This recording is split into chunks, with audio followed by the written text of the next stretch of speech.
Hello नमस्कार दोस्तों, मैं हूं राजीव और आप देख रहे हैं झारखंड अपडेट। दोस्तों चलिए शुरू करते हैं झारखंड अपडेट के आज के इस सेशन को। झारखंड अपडेट के इस सेशन में हम लोग झारखंड करंट अफेयर्स के इम्पॉर्टेंट प्रश्नों को देखने वाले हैं। इस सेशन में पूरे व्याख्या के साथ कुछ प्रश्नों को हम लोग वन लाइनर्स के फॉर्म में रिवाइज करेंगे और सेशन के अंत में एक अभ्यास प्रश्न भी है जिसका जवाब आप चाहे तो कमेंट में कर सकते हैं और इसका PDF आपको अवेलेबल करा दिया जाएगा टेलीग्राम चैनल पे। आप इसे ज्वाइन कर सकते हैं, लिंक अवेलेबल है डिस्क्रिप्शन में। तो आइए शुरुआत कर लेते हैं इस सेशन को और सेशन की शुरुआत करते हैं पिछले वीडियो के अभ्यास प्रश्न से। और यह अभ्यास प्रश्न था, वंदे भारत चलाने वाली पहली महिला आदिवासी लोको पायलट बनने के कारण कौन चर्चा में रही? आशा लकड़ा, डॉक्टर आशा रानी, रिया तिर्की या रितिका तिर्की। दोस्तों ये जो पहली महिला आदिवासी है जो लोको पायलट बनी है वंदे भारत की, जो चर्चा में रही है यह है रिया तिर्की। आइए इनके बारे में और डिटेल में जानते हैं। आपको बता दें दोस्तों कि रिया तिर्की मात्र 27 वर्ष की युवा है और वंदे भारत चलाने वाली पहली महिला आदिवासी बनने का गौरव प्राप्त हुआ है इन्हें। और लोको पायलट के तौर पर उन्होंने टाटानगर से पटना में चलने वाली वंदे भारत एक्सप्रेस को चलाया था। आपको बता दें कि इनकी जो शिक्षा हुई है वो स्कूली शिक्षा रांची से हुई है। बाद में इन्होंने मैकेनिकल इंजीनियरिंग की पढ़ाई की है BIT मेसरा से और बाद में इन्होंने रेलवे में अपने कैरियर के रूप में शुरू किया है लोको पायलट के तौर पर। और वंदे भारत एक्सप्रेस को चलाने वाली पहली महिला आदिवासी लोको पायलट बन गई है, जिसके कारण पिछले दिनों ये चर्चा में थी। चलिए शुरुआत करते हैं अब नए प्रश्नों को और देखते हैं नए करंट अफेयर्स के प्रश्न। हाल ही में MS धोनी को किस संस्था के द्वारा प्रचार के लिए ब्रांड एम्बेसडर नियुक्त किया गया है? Election commission, Jharkhand state cricket association या टाटा या फिर HIL यानी हॉकी इंडिया लीग के द्वारा। दोस्तों आपको बता दें कि इलेक्शन कमीशन यानी निर्वाचन आयोग के द्वारा MS धोनी को ब्रांड एम्बेसडर बनाया गया है झारखंड विधानसभा चुनाव के पहले। आपको बता दें कि झारखंड में विधानसभा चुनाव हो रहा है 2 चरणों में और इसके लिए MS धोनी को निर्वाचन आयोग द्वारा ब्रांड एम्बेसडर नियुक्त किया गया है। इसके अलावा भाभी जी घर पर है जो एक TV सीरियल है चर्चित, इसमें भूमिका निभाने वाले विजय सिंह भी झारखंड चुनाव आयोग के एम्बेसडर हैं। आपको बता दें माही यानी कैप्टन कूल, जिन्हें MS धोनी के रूप में जाना जाता है, हटिया विधानसभा के रहने वाले हैं यानी हटिया विधानसभा क्षेत्र के MS धोनी मतदाता भी हैं। आपको बता दें कि जो चुनाव कराया जा रहा है 2024 में विधानसभा का, ये झारखंड का 6ठा विधानसभा चुनाव है। 2 चरणों में यह चुनाव कराया जा रहा है। पहला चरण 13 को और दूसरा चरण 20 नवंबर को 2024 को। और मतदान की जो गिनती है यानी मतगणना 23 नवंबर 2024 को होगी। आपको बता दें कि वर्तमान में जो मुख्य निर्वाचन पदाधिकारी हैं झारखंड के वे हैं रवि कुमार। नेक्स्ट प्रश्न है, झारखंड की कितनी पंचायतों को टीवी मुक्त घोषित किया गया है? 12, 28, 30 या 38? आपको बता दें कि 38 झारखंड के पंचायत को अब टीवी मुक्त घोषित कर दिया गया है। राष्ट्रीय क्षय रोग उन्मूलन कार्यक्रम यानी नेशनल ट्यूबरकुलोसिस एलिमिनेशन प्रोग्राम के तहत झारखंड के कुल 38 ऐसे पंचायत हैं जिन्हें टीवी मुक्त घोषित किया गया है। आपको बता दें कि झारखंड में राष्ट्रीय क्षय रोग उन्मूलन कार्यक्रम यानी NTEP का लक्ष्य प्रधानमंत्री टीवी मुक्त भारत अभियान और साथ में वयस्क BCG टीकाकरण कार्यक्रम जैसे अन्य पहलों के साथ 2025 तक भारत को और साथ में झारखंड को भी टीबी मुक्त करना है। ट्यूबरकुलोसिस के बारे में दोस्तों आपको बता दें कि यह एक संक्रामक रोग है जो माइकोबैक्टीरियम ट्यूबरकुलोसिस के कारण होता है। यह आमतौर पर फेफड़ों को ज़्यादा प्रभावित करता है, वैसे दूसरे अंगों को भी यह प्रभावित करता है। यह एक क्योरेबल है यानी इसका इलाज किया जा सकता है अगर रेगुलर आप दवा कंज्यूम कर रहे हैं तो। अगर लगातार आप डॉक्टर के संपर्क में हैं, आपको टीबी है तो यह रोग पूरी तरह से क्योरेबल है। और इसका जो ट्रांसमिशन यानी संचरण होता है वह वायु के माध्यम से होता है। आपको बता दें कि एक व्यक्ति से दूसरे व्यक्ति तक यह रोग पहुंचता है और इसमें जो लक्षण देखे जाते हैं वो खासकर खांसी के साथ बलगम और कभी कभी खून भी आता है। सीने में दर्द, कमजोरी, वजन कम होना, बुखार तथा रात में पसीना आना, ये ऐसे लक्षण हैं जो टीबी के लक्षण हो सकते हैं। इसके लिए डॉक्टर को दिखाने की सलाह दी जाती है। वहीं अगर इसके वैक्सीन की बात करें तो BCG यानी बैसिलिन कैलमेटी-गैरिन इसके लिए उपयुक्त जो वैक्सीन है ये लगाया जाता है। नेक्स्ट प्रश्न है दोस्तों, विधानसभा चुनाव के पूर्व भारतीय जनता पार्टी की किस योजना की घोषणा के जवाब में झारखंड मुक्ति मोर्चा ने भी एक और योजना, झारखंड मुक्ति मोर्चा सम्मान योजना के लिए चुनाव आयोग से अनुमति मांगी है? इसके लिए दोस्तों ऑप्शन है, ऑप्शन ए फूलो झानो योजना, ऑप्शन बी महिला सम्मान योजना, ऑप्शन सी झारखंड दीदी योजना अथवा ऑप्शन डी गोगो दीदी योजना। आपको बता दें कि गोगो दीदी योजना नाम से एक योजना को शुरू करने की घोषणा की गई थी भारतीय जनता पार्टी के द्वारा और बीजेपी का कहना था अगर भारतीय जनता पार्टी की झारखंड में सरकार बनती है तो वो गोगो दीदी योजना शुरू करेगी। आइए इसके बारे में आपको और डिटेल में बताते हैं। दोस्तों आपको बता दें कि झारखंड सरकार की तरफ से एक और योजना यानी हेमंत सोरेन की जो झारखंड सरकार है उसके तरफ से एक और योजना के लिए इलेक्शन कमीशन से अनुमति मांगी गई है, जिसमें महिलाओं को 2,500 रुपये महीना देने की बात की गई है। आपको बता दें जो योजना है जो जिसके लिए अनुमति मांगी गई है, इस योजना का नाम है झारखंड मुक्ति मोर्चा सम्मान योजना यानी JMM सम्मान योजना।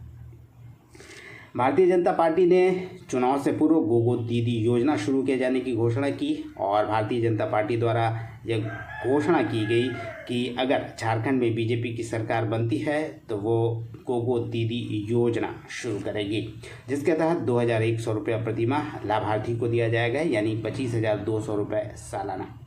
और झारखंड में चुनाव से पहले बीजेपी ने मैया सम्मान योजना के जवाब में गोगो दीदी योजना चलाए जाने की घोषणा की है। आपको बता दें कि झारखंड सरकार के द्वारा मैया सम्मान योजना शुरू की गई है और 2,500 रुपये दिए जाने की बात की गई है मैया सम्मान योजना के तहत। अब तक इसमें 1,000 रुपये प्रति माह दिया जाता है मैया सम्मान योजना के तहत झारखंड में महिलाओं को। आपको बता दें जो गोगो दीदी योजना है इसमें जो शब्द गोगो है, अगर इसके शाब्दिक अर्थ की बात करें तो संथाली भाषा में इसका अर्थ माँ होता है, यानी कह सकते हैं माँ दीदी योजना।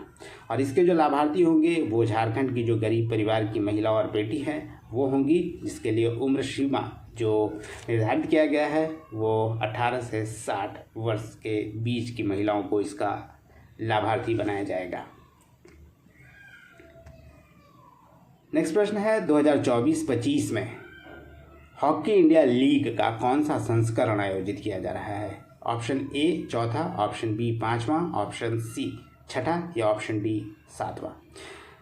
दोस्तों काफ़ी लंबे समय के बाद यानी लगभग 7 वर्षों के बाद फिर से हॉकी इंडिया लीग शुरू हो रहा है और यह छठा संस्करण होगा यानी ऑप्शन सी सही उत्तर है। आपको बता दें कि हॉकी इंडिया लीग इस बार जो आयोजित किया जा रहा है 2024-25 में, इसमें पुरुषों के अलावा महिला हॉकी को भी शामिल किया गया है और महिला हॉकी को पहली बार HIL में शामिल किया गया है। आपको बता दें कि 7 वर्षों के बाद हॉकी इंडिया लीग की वापसी हुई है। 2017 में अंतिम बार हॉकी इंडिया लीग खेला गया था। इस तरह हॉकी इंडिया लीग का यह छठा संस्करण है। आपको बता दें कि हॉकी इंडिया लीग का जो छठा संस्करण है यह 28 दिसंबर 2024 से 5 फरवरी 2025 के बीच कराया जा रहा है और पुरुषों का जो मुकाबला होगा वो बिरसा मुंडा हॉकी स्टेडियम राउरकेला में कराया जाएगा, जबकि महिलाओं के लिए जो मुकाबला होगा HIL का वो मरांगगोम के Jaipal Singh Munda astroturf hockey stadium Ranchi में कराया जाएगा। इसके अलावा आपको बता दें कि जो मेंस का लीग होगा उसमें कुल 8 टीमें हिस्सा लेगी, जिसमें चेन्नई, लखनऊ, पंजाब, कोलकाता, दिल्ली, उड़ीसा, हैदराबाद और रांची की भी एक एक टीम होगी। आपको बता दें कि वीमेंस लीग में कुल 6 टीमें होंगी, जिसमें हरियाणा, पश्चिम बंगाल, दिल्ली और उड़ीसा की टीम घोषित की जा चुकी है और 2 अन्य टीमों की घोषणा की जानी अभी बाकी है। वहीं रांची जो टीम है, मेंस की जो रांची टीम है, उसके जो ओनर है वो है नवोयम स्पोर्ट्स वेंचर प्राइवेट लिमिटेड, जिसके हेड संजीव श्रीवास्तव हैं, या कह सकते हैं टीम के मालिक हैं। यानी रांची टीम के जो हेड ओनर हैं वो हैं नवोयम स्पोर्ट्स वेंचर प्राइवेट लिमिटेड। इसके अलावा HIL के बारे में बता दें, जो पहला संस्करण इसका कराया गया था HIL का 2013 में कराया गया था और 2017 तक ये चला था। यानी कुल 5 जो एडिशन हुआ था हॉकी इंडिया लीग का वो 2013 से 17 के बीच कराया गया था और किसी कारणवश 2017 के बाद इसका आयोजन नहीं किया जा सका है। नेक्स्ट प्रश्न है, झारखंड के किस गर्म जलकुंड में एक खास तरह का थर्मोफिलिक बैक्टीरिया चिन्हित किया गया है, जो कई प्रकार की गहरी चोट और शरीर पर लगे दाग को मिटाने में कारगर है? Option A Suryakund Hazaribagh, option B Tetulia Dhanbad, option C Susum Pani Dhanbad या ऑप्शन डी तपात पानी दुमका। दोस्तों आपको बता दें कि सूर्यकुंड हजारीबाग, जो कि झारखंड का सबसे गर्म सूर्यकुंड भी है, यहीं पे थर्मोफिलिक बैक्टीरिया चिन्हित किया गया है और यह ऐसा बैक्टीरिया है जो कई प्रकार की गहरी चोट और शरीर पर लगे दाग को मिटाने में कारगर साबित हुआ है। आपको बता दें कि एक शोध किया गया था जिसमें हजारीबाग के बरकट्ठा में जो स्थित है सूरज कुंड, जो कि झारखंड का सबसे गर्म जल कुंड भी है, इसमें थर्मोफिलिक बैक्टीरिया चिन्हित किया गया है और इस खास बैक्टीरिया में एक्स पॉलीसैकेराइड एंजाइम्स मौजूद है जो तेज़ी से घाव भरने में कारगर साबित हुआ है। और यह अमूमन जिस जगह पर चोट लगती है वहाँ बाल नहीं आते हैं, लेकिन यह ऐसा एंजाइम है जिसके प्रयोग से बाल भी उग आते हैं। यह ऐसा शोध में पता चला है। और BIT मेसरा की असिस्टेंट प्रोफेसर हैं सुभा रानी शर्मा, जिनके नेतृत्व में और उनके साथ अन्य छात्रों ने इस बैक्टीरिया को चिन्हित कर चूहे पर इसका प्रयोग भी किया है और शोध पत्र में इसका जो शोध पत्र है यह प्रकाशित भी किया जा चुका है। इसके अलावा भारत सरकार के पास इसके लिए पेटेंट के लिए अप्लाई भी किया जा चुका है। दोस्तों अब चलिए कुछ प्रश्नों को रिवाइज कर लेते हैं, पुराने प्रश्नों को। और इसमें जो पहला प्रश्न है, आलमगीर आलम किस विभाग के मंत्री थे जब ED की छापेमारी उनके यहाँ हुई थी? दोस्तों वो ग्रामीण विकास विभाग के मंत्री थे। इंडिया के गणतंत्र दिवस परेड में झारखंड के किस झांकी का चयन किया गया? दोस्तों बता दें, तसर रेशम का उत्पादन के लिए जो झांकी बनाई गई थी झारखंड की, उसे गणतंत्र दिवस के अवसर पर चयन किया गया था। आपको बता दें कि तसर रेशम का उत्पादन जो है काफ़ी ज़्यादा होता है और देश में 70% तसर उत्पादन जो है होता है, जहाँ पे देश का 70% उत्पादन जो होता है वो झारखंड में होता है, जिसमें 40% तो संथाल परगना क्षेत्र में ही होता है। और मुख्य रूप से कह सकते हैं कि 4 प्रकार के रेशम पाए जाते हैं यहाँ पे। और सबसे अच्छा जो रेशम का जो किस्म है, सबसे कह सकते हैं कि बेहतरीन किस्म है, वह सरिहान है। यानी सरिहान नामक जो रेशम है वो सबसे बेस्ट रेशम माना जाता है, जो दुमका में पाया जाता है। इसके अलावा दोस्तों चलिए अब नेक्स्ट प्रश्न को देख लेते हैं और यह प्रश्न है, झारखंड सरकार द्वारा मोटे अनाज की खेती पर किसानों को प्रोत्साहन राशि के रूप में अधिकतम कितने रुपए दिए जाने की घोषणा की गई है? दोस्तों ये 15,000 रुपये दिए जाएंगे। DVC के नए चेयरमैन के रूप में किसकी नियुक्ति की गई है? यह है दोस्तों सेपूरी सुरेश कुमार। झारखंड एकलव्य प्रशिक्षण योजना के तहत राज्य के युवाओं को हर तरह की प्रतियोगी परीक्षा की तैयारी हेतु प्रतिमाह कितने रुपए उपलब्ध कराई जाएगी?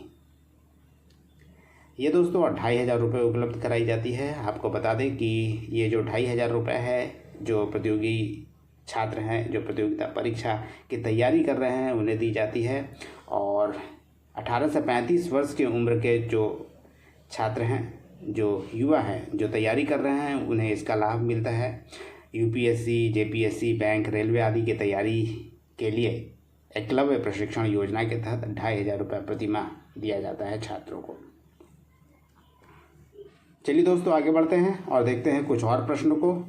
200 यूनिट फ्री बिजली का लाभ कब से उपभोक्ता को मिलने वाली है? आपको बता दें कि ये घोषणा पहले 1 जुलाई से की गई थी, बाद में ये जो रीडिंग वगैरह का कार्य है सितंबर-अक्टूबर से शुरू हुआ है। डीवीसी की किस वर्ष तक सौर ऊर्जा परियोजनाओं में 20,000 करोड़ के निवेश करने की योजना है? दोस्तों ये लक्ष्य रखा गया है 2030 तक। झारखंड में कुल कितने चरणों में लोकसभा चुनाव कराए गए हैं? आपको बता दें कि झारखंड में 2024 में जो लोकसभा चुनाव कराए गए कुल 4 चरणों में चुनाव कराए गए थे, जिसमें से झारखंड में जो लोकसभा की सीटें हैं 14, उसमें से भाजपा को 8 सीटें आई थी, झारखंड मुक्ति मोर्चा को 3, जबकि कांग्रेस को 2 और आजसू को 1 सीटें आई थी। इस तरह से कुल 14 सीटों का ये जो विजेता पार्टी रही है वो इस प्रकार रही है, यानी 8 सीटें भाजपा को, 3 सीटें जेएमएम को, 2 सीटें कांग्रेस को और 1 आजसू जीतने में सफल रही थी। युवा छात्र नेता जयराम महतो किस लोकसभा क्षेत्र से चुनाव लड़े थे? दोस्तों जयराम महतो गिरिडीह से चुनाव लड़े थे, जहां से आजसू विजयी रही है और जयराम महतो हार गए थे इस चुनाव में, लेकिन मजबूती से इन्होंने चुनाव लड़ा था। बाद में इन्होंने एक JKLM नाम से एक राजनीतिक दल का भी गठन किया है, जिस संगठन को EC के द्वारा यानी इलेक्शन कमीशन के द्वारा मान्यता भी दी गई है, और इसका जो नाम रखा गया है आपको बता दें JKLM है। यानी पूरा नाम अगर इसकी बात करें तो झारखंड लोकतांत्रिक क्रांतिकारी मोर्चा इसका नाम है, जो जयराम महतो के द्वारा लॉन्च की गई पार्टी है, जिसे इलेक्शन कमीशन द्वारा मान्यता दी गई है। सेब के किस वैरायटी की फल रांची में फल दे रहा है, जो काफ़ी पिछले दिनों चर्चा में रहा था? आपको बता दें अन्ना नामक फल है, जो सेब का एक वैरायटी है जो काफ़ी चर्चा में रहा था। आपको बता दें कि जो बिरसा एग्रीकल्चर यूनिवर्सिटी है वहाँ ये उगाया जा रहा था, और भी कुछ अलग तरह के किस्म है, लेकिन सेब सबसे ज़्यादा चर्चा में रहा था, अन्ना नामक वैरायटी। चलिए दोस्तों कुछ और प्रश्नों को देख लेते हैं, और यह प्रश्न है 7 जुलाई 2023 को दामोदर वैली का कॉरपोरेशन के कितने वर्ष पूरे हो गए हैं? आपको बता दें कि डीवीसी के 75 वर्ष पूरे हो गए हैं, और यह स्वतंत्र भारत का पहला बहुउद्देशीय नदी घाटी परियोजना है और 2 राज्यों के द्वारा संचालित है, यानी झारखंड और वेस्ट बंगाल का यह संयुक्त परियोजना है डीवीसी। झारखंड हाई कोर्ट के एक्टिंग चीफ जस्टिस रहे S चंद्रशेखर को किस हाई कोर्ट का चीफ जस्टिस नियुक्त किया गया था? आपको बता दें इन्हें राजस्थान हाई कोर्ट का चीफ जस्टिस नियुक्त किया गया, जो एक्टिंग चीफ जस्टिस के तौर पर झारखंड के हाई कोर्ट में कार्य कर रहे थे। नेक्स्ट प्रश्न है मुख्यमंत्री के अपर मुख्य सचिव किसे नियुक्त किया गया है? ये दोस्तों अविनाश कुमार हैं। किन 2 राज्यसभा सदस्यों के स्थान पर झारखंड के 2 नए राज्यसभा के लिए सदस्य निर्विरोध निर्वाचित हुए हैं? ये 2 लोग थे दोस्तों, धीरज प्रसाद साहू और समीर उरांव, जिनका कार्यकाल समाप्त हो गया था, जिसके कारण राज्यसभा चुनाव कराए गए। और 2 लोग जो विजेता रहे हैं वे हैं, आपको बता दें कि डॉक्टर सरफराज अहमद और प्रदीप वर्मा, जो निर्विरोध चुने गए थे राज्यसभा के लिए। 13वें मुख्यमंत्री के रूप में शपथ लेने वाले हेमंत सोरेन अब तक कितनी बार झारखंड के मुख्यमंत्री के रूप में शपथ ले चुके हैं? आपको बता दें 3 बार हेमंत सोरेन शपथ ले चुके हैं मुख्यमंत्री के तौर पर, और पहली बार मुख्यमंत्री के तौर पर इन्होंने 2013 में शपथ ली थी, बाद में 2019 में भी ये मुख्यमंत्री बने थे, और 2024 में फिर से मुख्यमंत्री बने ये, क्योंकि बीच में इन्हें ईडी के कारण जेल में रहना पड़ा था कुछ दिनों के कारण। हाई कोर्ट के बेल दिए जाने के बाद ये बाहर आए, फिर से मुख्यमंत्री बन गए हैं। चलिए दोस्तों, अब बारी आ गई है आज के अभ्यास प्रश्न की, और आज का अभ्यास प्रश्न है, महिलाओं की सुरक्षा के लिए शक्ति कमांडो योजना की शुरुआत 31 अगस्त 2024 को किस शहर में शुरू की गई है? जमशेदपुर, रांची, धनबाद या बोकारो? दोस्तों, इसका जवाब आप कमेंट में कर सकते हैं। ये था दोस्तों आज का सेशन। उम्मीद करता हूँ पसंद आया होगा। धन्यवाद। फिर मिलते हैं नेक्स्ट सेशन में। तब तक जुड़े रहिए और देखते रहिए झारखंड करंट अफेयर्स के लिए झारखंड अपडेट। धन्यवाद दोस्तों।